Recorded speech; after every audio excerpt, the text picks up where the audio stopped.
People ask me, why do you do it? I do it because it is in the human DNA. It is in your DNA, in his DNA, to help another human being, to help the trees, to help the animals.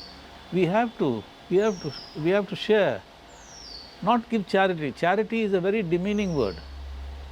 If you think about it, charity is a very demeaning word. Charity is giving down. Sharing is this.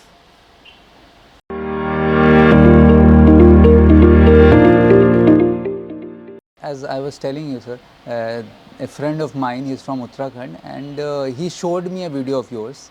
I was quite intrigued by the work that you are doing. So I called you, I contacted you through the mail. So what was, you have already mentioned that the name Matka Man was given by your daughter, right? So how this idea of serving the people, serving what you're doing came to your mind? I have to go back a little bit. Yes. Okay, to explain to you how I arrived here.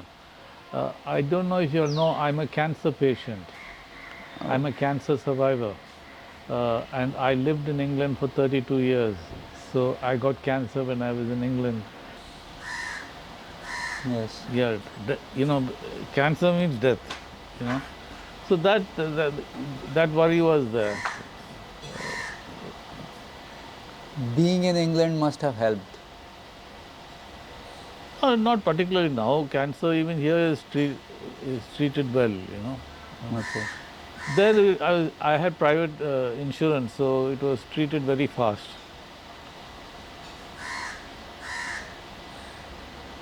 And after that, I was lucky. After the operation, I did not need chemotherapy or anything because they caught the cancer early. So anyway, I decided then to come back to India. I lived in London for 32 years, you know. So I had depression, and then I am also diagnosed with a condition called bipolar. Bipolar is, I cannot explain it to you. You'll have to look up Google, you know. Then I started working in a place called Shanti Avedana Sadan. It is a terminal cancer center. People come there and they die. Only to die they come there. All they do is they give painkillers because cancer in its final stage is very painful. So I did voluntary work there for about 2 or 3 years, and then I used to. It is run by sisters, so I used to take the dead bodies, you know, to Sarekalekan. So once I told the sister, you know, sister, they're always arguing with the ambulance people. So I said I will buy my own van and make an ambulance out of it, and we will take the bodies, you know. So this van over here, which you will see later, which is a food van, was a cremation van. No. So I did cremation for almost 2 years. All the dead people from Shanti Avedana, I used to take and bury them at my cost because poor people don't have money to bury, and you can't take them to Lodi Road. Lodi Road is very expensive, full of thieves over there. At least 8,000 rupees, 10,000 rupees, it will go. There is a shop there. The shop is making money. Everybody, they won't even touch the body. If they touch the body, I have to give them 1,000 rupees. So I used to take them to Sarekalekan, you know, and so I did that for about 3 years. And over there, I noticed, you know, it is like a desert, no water, nothing for anybody, you know, and the people who work in cremation grounds are very, very hardcore. You know, bodies are brought and just dumped over there. You know, from Ames, you know, all dead bodies, accident bodies, murdered bodies. You know, they're brought there. You know, so can you imagine you and me working there? We become like animals also. So then I got this idea of, you know, maybe I should do water. You know, and you know, I used to see a lot of people, you know, struggling to drink water. And then what you saw here, the matkas, that was my first 3 matkas I had put over here. I didn't know where to get water from. Then the Sardarji said, I told the Sardarji about where can I get water from. He said, why you worry, you start, water will come automatically. Because Sardarjis are very positive when it comes to charity work, you know, they don't think, ho jayega, you know. So he said, it will become okay. So I put it, then 1 or 2 people started giving me borewell water. So for 4 years I used both these people's borewell water. I converted this van to carry water, and because I have an engineering background, so I very quickly started manufacturing my own matka stands, and then we started multiplying them, and so then this van became, finally I perfected it from my end. And this van, the other van, the big van which you will see, which is delivering now that has become the water van. That I did within 3 weeks because I knew all my mistakes. Right, just down the road where the matkas are, I have electricity supply. I've taken from here, I've taken electricity supply there, and we did that in 3 weeks. I had 4 welders working with me, and I didn't know. I'm not somebody who can draw. You know, you put one pillar, then I'll get an idea what to do with the next pillar, like that, you know. So there was a bank gentleman, every day they used to come and see how I'm building it. Okay. Yeah, so the whole bank, ICICI Bank used to come and see, and they were very interested and intrigued how this man can, from a bare van, can build such a fantastic piece. Every piece, there's a generator, everything there, everything fitted in. Okay, so coming back to the service you are doing, how many matkas in total you have installed? I think maybe 80 matkas, 70 or 80 matkas. Okay. Yeah. And each matka takes 40 liters, roughly 40 liters. Okay. Sir, many young people, because they want to earn money, right? They have a pressure kind of thing that they have to earn and survive. So they don't go into helping mode, like doing some kind of service to the society. Do you have any kind of message for them? Do you want to tell them anything? The young people.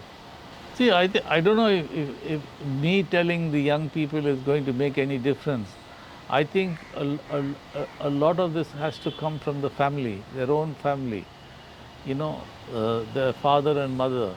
If the family, you know, participate in social work and giving, that will influence the children. Me giving, giving them any advice is not helpful at all, because they'll take it in 1 year and leave it from the other year, especially the young. So, where are you originally from? I'm from Bangalore. Let's just go back in time a little bit. How did you move in life from there, from Bangalore? Well, I was studying in Bangalore, and you know, I come from a broken family, so all the repercussions of a broken family, children are always affected. So I ran away from home when I was, I don't know, maybe 14, 15 years old. I ran away, and then I dropped out of engineering college also, you know. And as usual, you get into drugs and alcohol and all that. So I got into drugs, alcohol and all. But I was not addicted to it. But you know, these are some of the things you do in youth. You participate in all these things because you ran from home to where? I had a friend who had a workshop, you know, proper welding workshop. So he used to do a lot of my welding work at that time. So I went and stayed with him. We used to sleep on the ground in the workshop. And At what age, sir? I must have been about 16, 17, you know. So, see, a part of my family was in Sri Lanka, and then they went to London. So once I got a letter from my sister saying, I want to come to India because I have not seen you. We have never seen each other.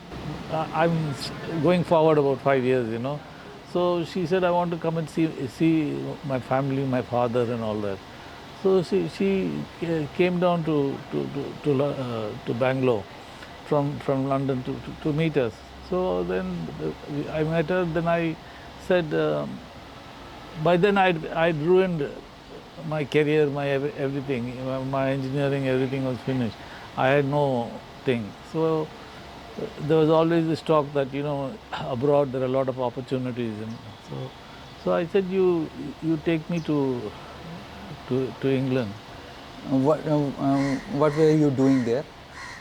Well, I did a lot of things. You know, I used to be a street trader. I used to hawk on the street.